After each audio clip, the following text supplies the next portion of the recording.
For the first time to my knowledge, WhatsApp actually took out entire front page ads in India's newspapers like this, which says things like WhatsApp respects and protects your privacy.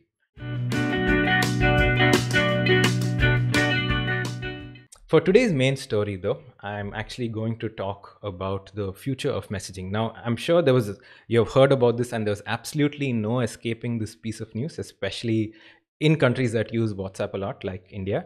But WhatsApp recently announced changes to their privacy policy, and they did so by putting this pop up on your screens with the only option being to agree to these changes. Now, if you clicked on that privacy policy button, it took you to a 5,000 word page of just complete legalese, which most lay people can't understand. So let me try and break down what that is, what the implications are, and what the future of messaging really holds.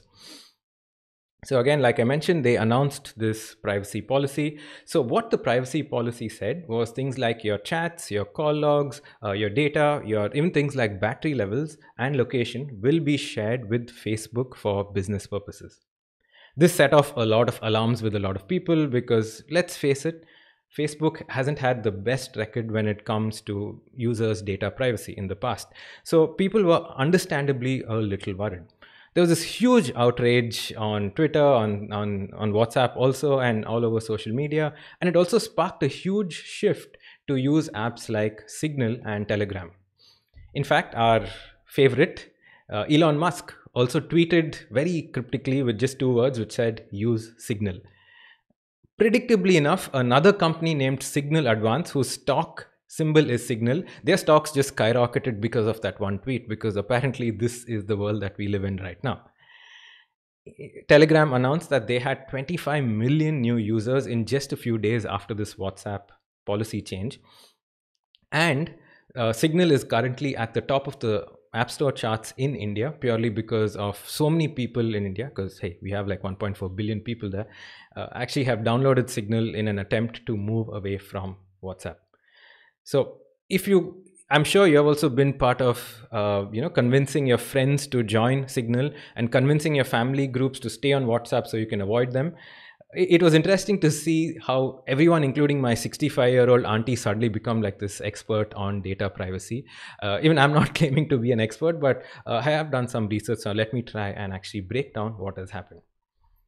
So once WhatsApp announced this and all of this outrage happened, I think something fairly unprecedented happened. For the first time to my knowledge, WhatsApp actually took out entire front page ads in India's newspapers like this, which says things like WhatsApp respects and protects your privacy. Now, for the Gen Z people in the crowd, a newspaper is this thing where basically think of it as the Guardian, but like printed out and then delivered to you at your home. And typically the front page is reserved for e-commerce ads, but this time it was for a WhatsApp ad. Hopefully that made sense, Gen Z people. Anyway, WhatsApp did take out full page ads, clarifying their stance and the changes in privacy. So what's the deal with WhatsApp? Well, to explain all of this, we have to go back a little bit and talk about the history of WhatsApp. So WhatsApp was actually founded many years ago by Brian Acton and Jan Koum. Now, Brian Acton and Jan Koum used to work for Yahoo together, which is where they met. And they are actually individuals who are very, very focused and believe in private messaging. Jan Koum, in fact, is an immigrant, and he spoke a lot about his experiences back in Ukraine and Russia and how he believed in communication and private messaging and no interference from the government. Brian Acton, in many profiles, has said he shares very similar views about how messaging should be encrypted, it should not be monetized, and so on. As you would know, Facebook bought WhatsApp a few years ago, and they paid a small sum of $19 billion for a small messaging app. Of course, WhatsApp is one of the world's most, if not the most widely used messaging app, so it sort of made sense that they actually did so. Interestingly though, until 2016, WhatsApp did not have end-to-end encryption. Now, what is end-to-end encryption? Essentially, it is the system by which your messages can be viewed only on your device. And how that works is, let me really simplify, that every person or every device has two keys, a public key and a private key. So if I'm sending a message to Alice, I send my message with Alice's public key. That's a key that everyone knows. And Alice is the only one who's able to decrypt that message because of her public and private key. So in 2016, WhatsApp implemented end-to-end encryption on all their chats, including business chats, on calls, on payments, and whatever, using the Signal protocol. Yes, that's right, the same Signal that we're all moving to currently.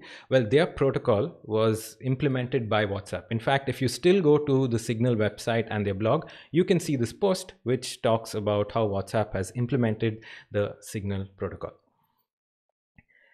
With this new change though, when it comes to individual chats or chats with your friends or chats with your family on groups, the encryption still stays. There is no change there. There was a lot of misinformation about whether that would change, and turns out WhatsApp went to great lengths, including the newspaper ads and tweets and FAQ pages about this. Just to make it very clear again, your individual chats will not be seen by Facebook. Where the change actually occurs is when it comes to business chats. For those of you all not familiar, WhatsApp actually has something called a business account. So if you're a small business owner, or even if you're a large company that maybe does customer support via WhatsApp, you can have something called a business account. Now with this new change, WhatsApp is sharing that data with Facebook. So when you talk to a business, the details of your conversation and all of those other things will be shared with Facebook. So they made that very clear. The one part that they have slightly glossed upon, in my opinion, when it came to all of these external communications, is that your IP and phone number will be used to determine your general location, even if your GPS or your location sharing is off. That is something that they have actually not explicitly said, but if you read their privacy policy and if you read experts' take on that, it certainly implies that. So be wary of that. With all this though, it's very interesting, as people have rightly pointed out, that for the first time WhatsApp actually took heed of rumors spreading on WhatsApp, because a whole bunch of people and a lot of crazy things have happened thanks to rumors on WhatsApp, but they have addressed it, but not really. But now they're like, oh, maybe WhatsApp rumors are bad. So again, just to clarify, your messaging with groups, families, etc. remain the same, but when it comes to businesses and when it comes to your location, things might change a little bit. So this brings me to my 3 predictions for the future of messaging, because I think this is only going to grow bigger in the next few years. So these are my predictions, not just maybe for Q1 2021, but over the next 2 or 3 years. First one is commerce through messaging. I think Facebook and WhatsApp are definitely seeing that messaging can really power small businesses. This stems from the fact that for many people in the world, WhatsApp is the internet. Again, people in Western Europe and USA might not realize this, but for a lot of people in India and Brazil and Indonesia, WhatsApp is the internet. Everything from news, fake news, sports scores, documentaries, clips, memes, adult content, all of that stuff is shared only on WhatsApp. They do not know something exists outside of the WhatsApp. So adding things like payments enables more people to buy things via WhatsApp. In fact, WhatsApp payments has been launched in few countries, and I had access to it in India a couple of years ago. It was just launched to few users, then it was rolled back, and then they launched it again. How it works is fairly simple. It is connected directly to your bank account through something in India called UPI, or Unified Payments Interface. So you can do peer-to-peer payments with just a few clicks. And honestly, it is very convenient for the average user. There are already many startups that enable businesses to do business via WhatsApp, and I'm sure Facebook and WhatsApp see the potential in this. This is going to sound like the most hipster humble brag ever, but a year ago I bought artisanal bread in Bangalore via WhatsApp. I'm not even kidding, and I know I sound extra douchey saying that, but it is true. And just think of maybe the smaller towns and places. Imagine this: if you're actually building a business and your core audience is maybe a tier 2, tier 3 city, you can't expect them to go to a website, and you don't need to perhaps even own like a team of 6 people maintaining an e-commerce website. Maybe if you're building this, you can actually look messaging first and build a small team and cater to people exclusively through a messaging app. So I absolutely believe that commerce through messaging is going to be a big deal. The one thing you need to know about commerce, or at least payments through WhatsApp, is the fact that that transaction is something that a lot of people have access to. Again, suppose me, Sohan, makes a payment to Alice via WhatsApp. I know about it, Alice knows about it, and now WhatsApp and Facebook will know about it. But also my bank, Alice's bank, and something called NPCI, which is the National Payments Corporation of India, will know about this. So none of these transactions are end-to-end encrypted as such, because the banks need to read about it, but you're opening it up to a bunch of different corporations right now. So again, keep that in mind, because that's how things will work in the future. Second prediction in terms of my future, what is the future of messaging? In-app chatbots won't be a big thing. Now this hurts for me because in 2015 and 2016, I actually spent a lot of time and writing effort in telling people that chatbots will be a big thing. I worked in a startup which actually had a chatbot platform, and I believed then, and I also believe now, that chatbots could unlock a lot of internet access and service access for people, like I said, who traditionally use only WhatsApp. There is no internet outside of WhatsApp. I was in that industry, and unfortunately it was killed off by a lot of its own hype. The media hyped it up like, hey, chatbots will do anything for you, get ready for this revolution. Couldn't. I mean, it could do a few things. It wasn't that evolved in 2015. And of course, the one company that could have been a driver for chatbots didn't open up their system for it, which indeed is WhatsApp. Now, Facebook has deprioritized all of that. Facebook Messenger doesn't have too much support for bots. With Slack and Kik and Line and some of the other smaller ones, there's very specific things that chatbots can do. And WhatsApp has opened up automated messages for their business accounts, but again, very, very limited in its scope. So I truly think that despite what a lot of people, including myself, said a few years ago, chatbots may be wrong time, wrong place, whatever, but I don't think it'll be a big thing in the near future. If it does, feel free to call me out on social media or wherever. And my last prediction is this, and I think this is a little interesting. My third prediction for the future of messaging is messaging as a social network. When people ask me, hey, are you on social networks? I usually tell them, yes, I am on WhatsApp. I'm not on Facebook and Instagram, because I truly believe that how WhatsApp works right now is like any other social network. Actually, if you think about communication on the internet over the last 30 years, I think we've seen different cycles. And this is something original I've thought of, so feel free to call me out on that, or if you have an opposing point of view. I think we have seen alternate cycles between open door and closed door. It started in the late 80s with things like Usenet, news groups, and email groups. And again, for Gen Z folks, how a Usenet group worked was you had an email address assigned to you, or you could have created one. Typically, that was at a university, because those were the first institutions that actually had access to internet. And there were different groups for different things. So .rec was for recreation, .sports was for sports, .comp was for computers, and they were discussion groups basically. And then there were like .fr for France, .it for Italy. I remember rec.sport.cricket was very big in the early 90s, and a lot of the Cricinfo creation happened in rec.sport.cricket, another fascinating story.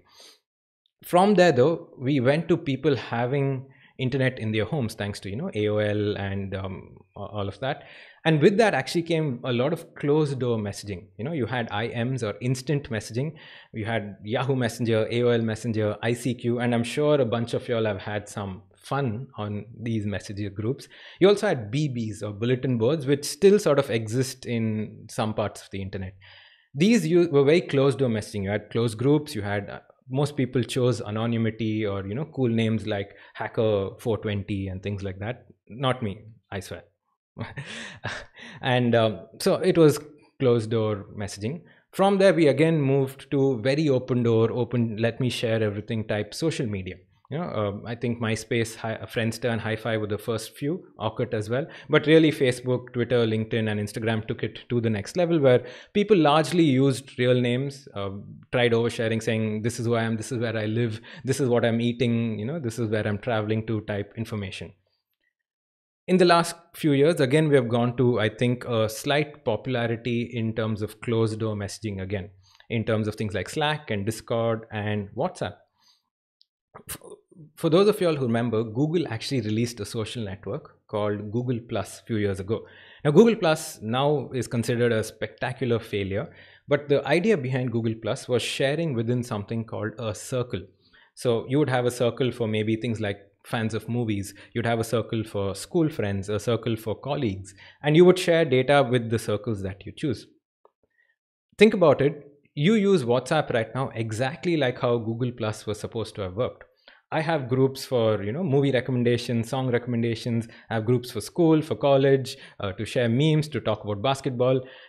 I'm not humble bragging that I have a lot of friends and groups, honestly. Okay, maybe a little bit, but this is exactly what Google wanted when they created Google Plus, and it didn't take off, but it is what WhatsApp basically is. And I think with things like Slack and Discord, this is only going to become a lot more popular, more closed door messaging. Also, with the rise in things like trolling and abuse on social network, people are a little more reluctant to share as much. In fact, even Twitter has launched, after a lot of feedback, they've launched this feature which only limits replies to tweets.